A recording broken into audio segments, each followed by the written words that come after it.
Welcome to my channel. Halo semuanya, kembali lagi di pembahasan Tower of God minggu ini. Sebelum kita mulai pembahasan dan reviewnya, gue mau ngingetin kepada kalian untuk selalu like setiap chapter Tower of God-nya. Dan pakai koin kalian juga jika chapter barunya sudah keluar ya.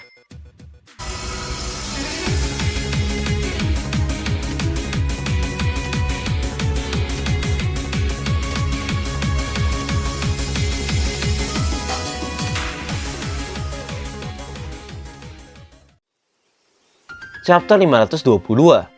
Masih di judul yang sama dengan chapter sebelumnya, yaitu Warp Gate. Terakhir kali kita sempat melihat pertarungan antara Evankhell dengan salah satu kepala cabang Lopobia bernama White Garment, yang merupakan kepala cabang berbentuk laba-laba raksasa.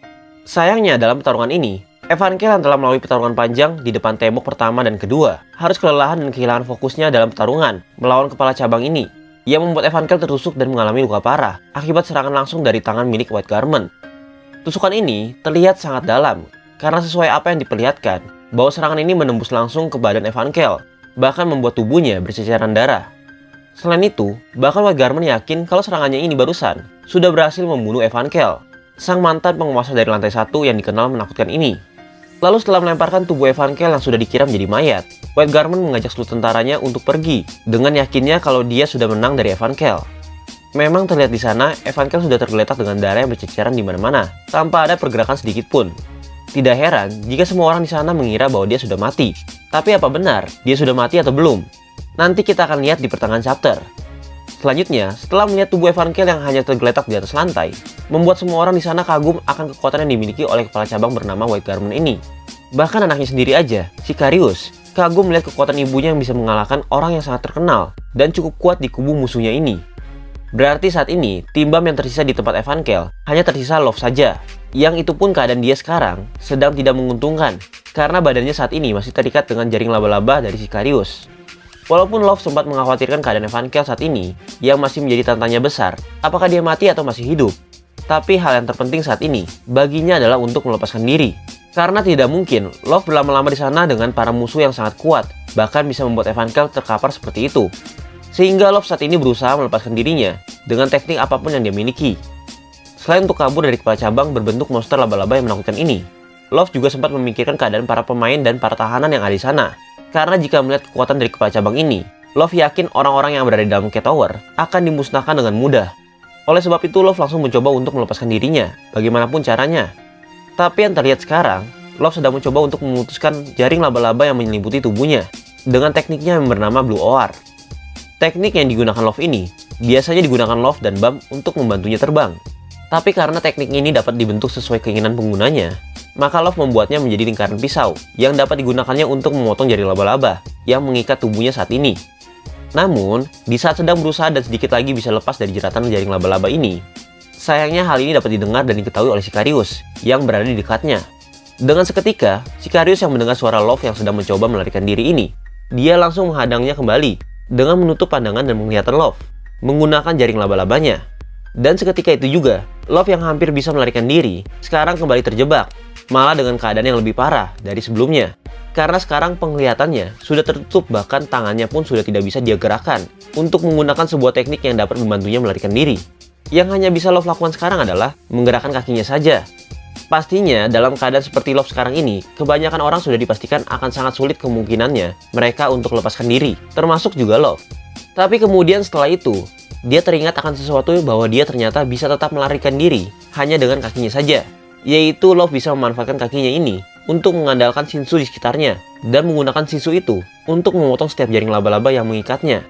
Bahkan bukan hanya jaringnya saja yang diputuskan oleh Love menggunakan teknik ini. Love juga bisa memotong dinding di tempat dia terikat. Teknik ini sebenarnya sama seperti sebelumnya, saat Love mencoba melepaskan diri yang pertama. Hanya saja perbedaannya, kali ini Love mengendalikan hanya menggunakan kakinya saja. Memang walaupun Love hanya seorang ranker biasa, bukan high ranker seperti Sicarius.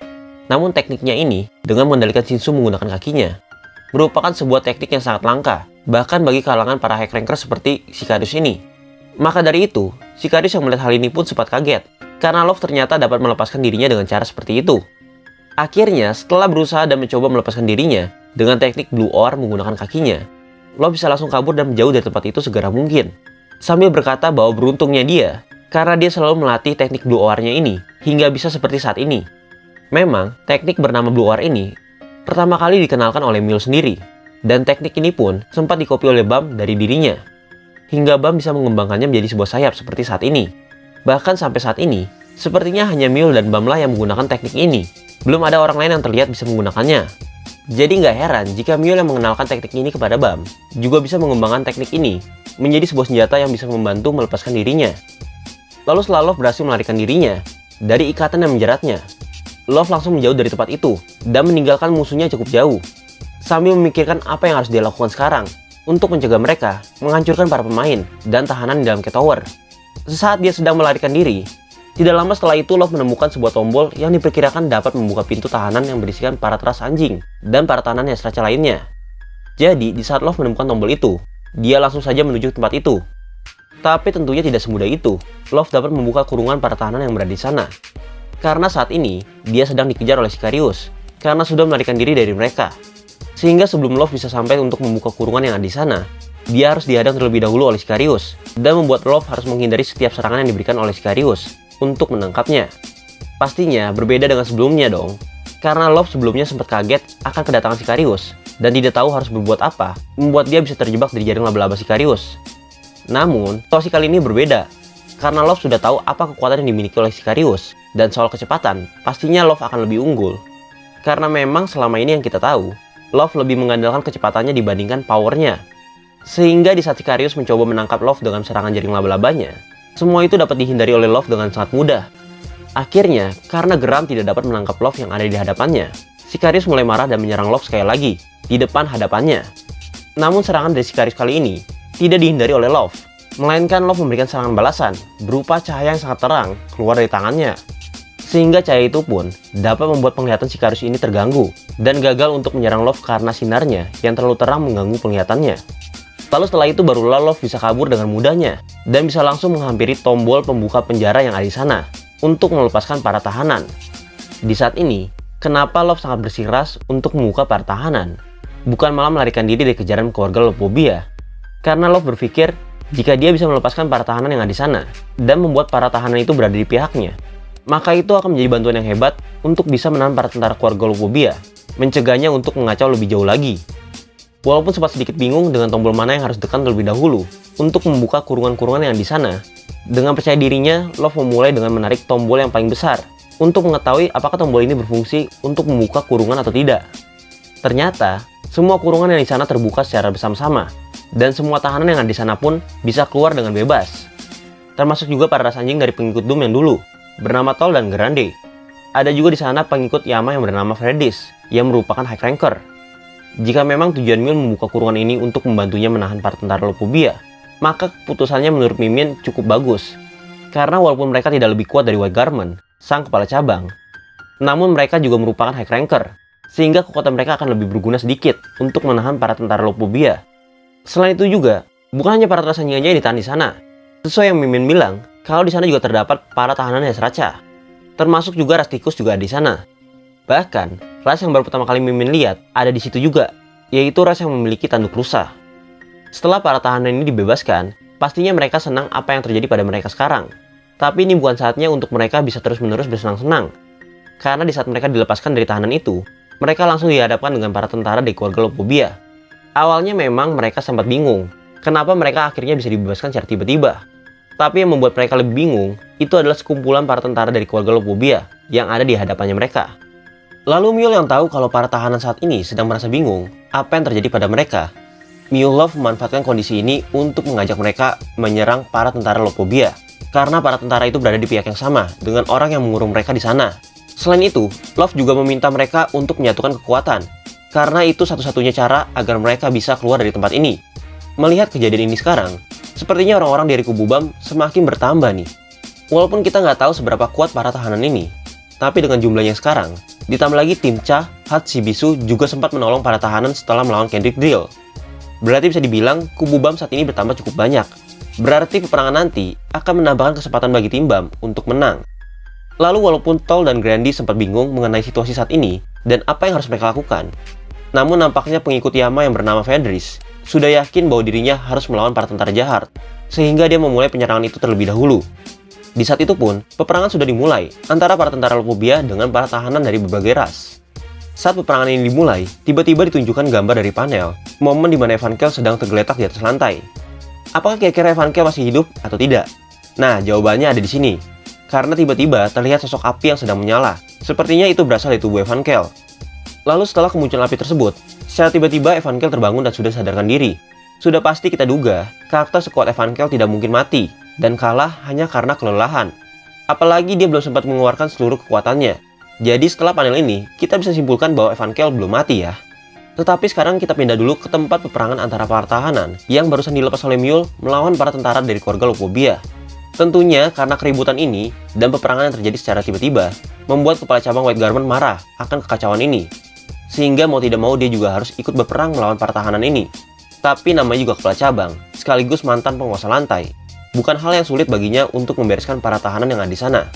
Maka dari itu, dengan tangan yang berbentuk jarum, selain berguna untuk senjata dalam jarak dekat, ternyata dari tangan itu dia juga bisa menembakkan sebuah shinsu. Dari satu tembakan itu saja, dapat membuat para tahanan sedang berperang, sehingga mereka terlempar sangat jauh. Bahkan Mule pun tidak bisa menahan serangan ini, dikarenakan tenaga yang sangat kuat dari tembakan tersebut.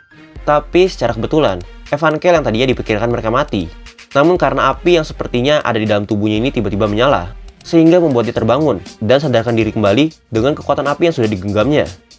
Peristiwa ini membuat semua orang di sana kaget, karena semua orang beranggapan Evankel sudah mati. Namun mereka bingung bagaimana caranya dia bisa kembali lagi. Evankel dengan senangnya menjawab pertanyaan itu. Dia bilang kalau kepalanya sendiri saja pernah ditembak oleh peluru, dan dia tidak mati. Jadi jika hanya tusukan yang melukai tubuhnya, seperti saat ini, Evankel bilang kalau dia tidak akan mati semudah itu. Sehingga Evankel mengakui bahwa selama ini dia berpura-pura mati untuk membuat pertahanan dari kepala cabang menurun. Tapi sepertinya semua orang di sana tidak percaya akan perkataan Evankel ini, bahwa Evankel selama ini hanya berpura-pura. Karena Evankel sendiri aja kelihatannya memasang muka seperti tidak percaya akan kata-katanya sendiri. Jadi Mule beranggapan bahwa Evankel malu jika mengakui dia pernah kalah dari kepala cabang. Lalu tanpa basa-basi lagi, dan tanpa peduli bagaimana dia bisa bangkit kembali, Evankel langsung saja melempar api dari tangannya, menuju ke suatu target. Yaitu ternyata Evankel telah mengincar portal yang menghubungkan dengan kapal induk Lopobia. Serangan itu langsung saja diberikan oleh Evankel, dan menghancurkan portal itu menjadi berkeping-keping. Oke, sebelum kita lanjut, kita bahas dulu sedikit tentang kembalinya Evankel ini nih. Seperti yang tadi Mimin bilang, sebelum Evankel sadar kembali, sempat terlihat sebuah api yang sedang menyala. Diperkirakan api itu merupakan api dari tubuh Evankel. Dan perlu kalian ingat ya, bahwa Evankel sebenarnya tidak benar-benar berpura-pura untuk pingsan. Itu hanya alasan aja. Karena dilihat dari ekspresi Evankel, kelihatannya Evankel tidak benar-benar merencanakan seperti itu. Semua orang di sana tahu bahwa itu hanyalah alasan Evankel saja, karena tidak mau dianggap kalah dari kepala cabang. Tapi sebenarnya jika kita lihat yang menyadarkan Evankel kembali itu adalah apinya. Menurut Mimin ya, walaupun Evankel bilang kalau jenis api yang dia miliki ini merupakan api yang bisa membakar segalanya. Namun karena api itu berasal dari Master Ancient yang sama dengan api milik keluarga Yeon, maka bisa dibilang juga kemungkinan alasan Evankel tetap bisa hidup adalah karena apinya ini. Dan kekuatan Ancient berbentuk gajah miliknya pun pernah bilang kalau Evankel harusnya tetap bertahan hidup dengan menjaga apinya ini. Sepertinya dari perkataan Ancient gajah dan melihat kejadian pada chapter ini, Evankel akan mati jika api yang dimilikinya mati. Jadi jika hanya luka fisik seperti ini aja yang Evankel dapatkan, tidak akan membuat dia mati selama api yang dimiliki dalam tubuh Evankel masih hidup. Mungkin juga cara kerjanya hampir sama dengan kekuatan ikan api yang dimiliki oleh Kun. Api itu bisa menyembuhkan dan juga bisa menyerang. Walaupun Evankel bilang api miliknya ini tipe api yang menghancurkan, tapi karena berasal dari sumber yang sama, menurut Mimin sih fungsinya akan mirip. Untuk kalian yang bertanya, apakah teori tentang Evankel memiliki badan 7 meter ini sudah diungkapkan? Ya, jika dilihat dari chapter ini, bahkan Evankel pun belum sama sekali melepas kompresnya seperti dulu, jadi masih dalam wujud normal. Sehingga tentang teori itu, kita tunggu aja nanti saat Evankel akan bertarung melawan kepala cabang kembali. Apakah dia akan mengerahkan seluruh kekuatannya, atau ada cara lain untuk mengalahkan mereka? Kita tunggu aja gimana kelanjutannya dari Xiu. Lalu setelah Evankel berhasil menghancurkan portal di dalam Cat Tower, yang menghubungkan langsung dengan kapal induk Lopobia, kemudian kita diperlihatkan situasi di dalam kapal induk Lopobia saat ini. Terlihat sebuah percakapan di sana yang diawali dengan seseorang menelpon dan memanggil orang itu dengan sebutan horse atau kuda. Orang itu bertanya kepadanya, kenapa dia sangat tidak senang belakangan ini. Padahal dia sudah ditunjuk untuk menjadi perwakilan dan pengawal keluarga Lopobia untuk membuka peperangan ini. Ternyata yang berbicara ini adalah salah satu kepala cabang dari Lopobia yang bernama Perseus dalam keluarga White Horse atau kuda putih. Jika dilihat dari penampilannya, dia sepertinya wanita karena terlihat memakai rok. Lalu dari nama Perseus ini, Siu mengambilnya dari mitologi Yunani, yang merupakan anak dari Zeus dan pembunuh dari Medusa. Lalu Perseus ini sambil menelpon seseorang yang bertanya kenapa dia sangat kelihatan tidak senang. Perseus menjelaskan alasannya kenapa dia seperti itu. Semua itu disebabkan karena satu orang bernama Holland, yang hanya merupakan calon kandidat kepala cabang. Dia juga ditunjuk sebagai pengawal dari peperangan ini, bersama dengan Perseus. Karena jika dilihat dari perkataan Perseus barusan, dia tidak mau kalau disamakan atau ditempatkan dengan orang yang bernama Holland, dikarenakan dia hanyalah calon kepala cabang, sedangkan Perseus adalah kepala cabang. Perseus marah kenapa cabang keluarga Hasling menempatkan orang bernama Holland ini menjadi pengawal peperangan. Lalu seseorang yang berbicara dengan Perseus ini dan memiliki penampilan seperti gangster mengatakan bahwa kemungkinan kalau Holland ditempatkan menjadi pengawal peperangan itu dikarenakan agar dia memiliki pengalaman dalam perang supaya dia bisa menjadi kepala cabang nanti. Tapi Perseus makin bingung dan marah karena menurutnya menjadi pengawal perang ini dan menjadi pengawal akan datangnya kepala keluarga bukanlah merupakan sesuatu yang main-main sampai disebut sebagai pengalaman. Karena selama ini menurut Perseus hanya sedikit saja orang yang bisa melihat muka kepala keluarga. Sehingga jika orang seperti Holland yang hanya merupakan calon kepala cabang tidak pantas melakukan ini sampai bisa melihat muka dari kepala keluarga secara langsung. Bahkan menurut Perseus, hanya 3 oranglah yang pantas untuk melihat kepala keluarga dan pergi menjadi pengawal peperangan ini. Karena mereka bertiga merupakan kepala cabang terkuat di keluarga Lopobia. 3 orang kepala cabang yang dimaksud oleh Perseus ini termasuk dirinya sendiri dan orang yang sedang menelpon dengan dirinya. 1 orang lagi adalah sang monster laba-laba. Sepertinya itu adalah White Garment yang sedang melawan Evankhell sekarang. Tapi di antara ketiga itu, menurut Perseus, hanya 2 orang sajalah yang tetap berada di kapal induk. Sedangkan orang yang satunya lagi, yaitu White Garment, harus pergi terlebih dahulu untuk memulai peperangan. Itu kenapa White Garment sudah keluar dari portal terlebih dahulu. Dan dari perkataan Perseus ini, bahwa 2 orang yang tetap berada di dalam kepala induk ini, termasuk dirinya, merupakan orang yang bisa menggantikan posisi kepala keluarga di peperangan. Dengan kata lain, jabatan mereka dan kekuatan mereka pantas mengisi posisi kepala keluarga di peperangan nanti. Karena menurut Perseus, mereka cukup kuat karena memiliki kekuatan yang tidak terbatas. Dari percakapan ini, sepertinya Perseus dan 1 orang yang sedang menelpon dengannya merupakan orang yang akan mengawali peperangan ini dan kedatangan kepala keluarga. Selagi kepala keluarga belum datang, 2 orang inilah yang menggantikan posisi itu, karena mereka memiliki kekuatan yang tidak terjangkau oleh kepala cabang lainnya. Berarti bisa dibilang mereka ini sangat kuat ya. Lalu setelah itu, orang yang menelpon Perseus ini menjelaskan kepada Perseus kenapa Holland bisa ditunjukkan sebagai pengawal peperangan bersama mereka. Itu karena Holland sangat berkualitas dan cocok menjadi pemimpin atau kepala cabang di era selanjutnya. Karena dalam peperangan ini akan menimbulkan banyak korban nantinya, sehingga mereka membutuhkan calon-calon kepala cabang yang bisa menggantikan kepala cabangnya nanti jika mereka mati. Itu kenapa Holland dipersiapkan menjadi pengawal dalam peperangan ini. Dan Mimin kira itu kenapa juga yang pertama kali datang kebanyakan adalah orang-orang dari calon kepala cabang, seperti Sicarius, Meyer, dan Candide. Tapi ada sedikit yang Mimin agak bingung di sini nih. Kalau kita lihat, dari pertama kali Meyer, Candide, Sicarius dikenalkan, mereka merupakan satu keluarga dari cabang Hasling. Seharusnya kepala cabang Hasling itu adalah White Garment. Apalagi kita tahu Sicarius merupakan anak dari White Garment. Namun di sini belum terlalu jelas apakah White Garment ini merupakan kepala cabang Hasling atau dia menempati posisi kepala cabang yang lain. Dan apakah kepala cabang Hasling ini merupakan orang lain. Lalu kenapa Liborix sempat bilang kalau Meyer itu merupakan calon yang akan menjadi kepala cabang? Sedangkan orang di dalam telepon bernama Perseus ini bilang kalau Holland adalah kandidat kepala cabang yang cocok dalam cabang Hasling. Sampai-sampai Holland ini dijadikan orang yang akan mengawal peperangan ini.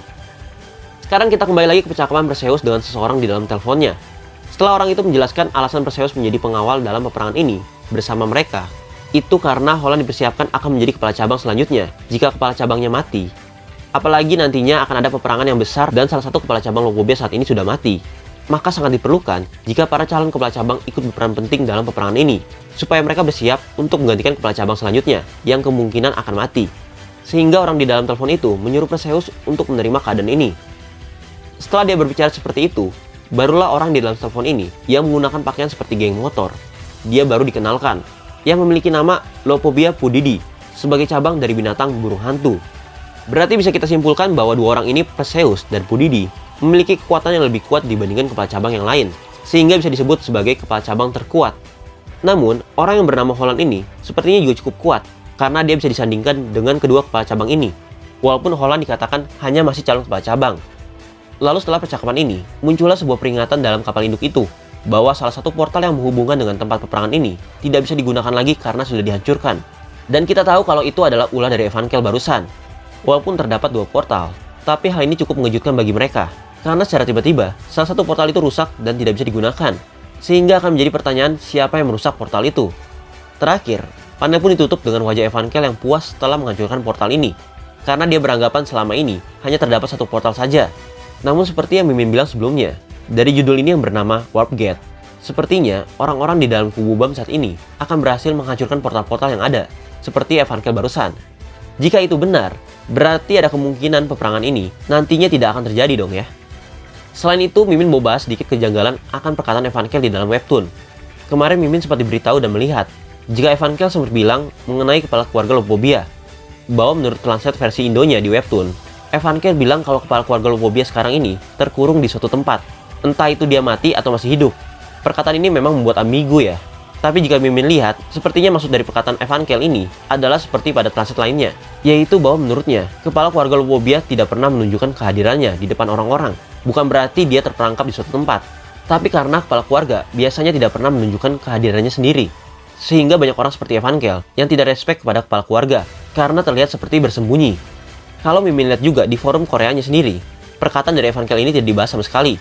Jadi sepertinya memang hanya perbedaan translate saja yang dilakukan oleh webtoon Indonesia. Tapi ini belum pasti benar ya. Selain itu, sebenarnya hal ini dikuatkan oleh perkataan Precious tadi, bahwa hanya sedikit oranglah yang pernah melihat muka atau wujud dari kepala keluarga mereka. Bahkan, tidak semua kepala cabang pernah melihat kepala keluarga mereka. Berarti bisa dibilang, memang akan sangat sulit untuk mereka bisa melihat muka dari kepala keluarga. Itu kenapa banyak sekali yang tidak percaya akan kehadiran kepala keluarga atau kedatangan kepala keluarga, karena mereka jarang sekali menunjukkan dirinya secara langsung. Ya itu aja dulu pembahasan dan review untuk chapter minggu ini. Semoga kalian suka dan enjoy sama video Mimin ya. Thank you yang udah nonton, sorry jika masih ada kesalahan atau kekurangan. Gue pamit dulu dari video ini, sampai ketemu di video selanjutnya. Bye-bye.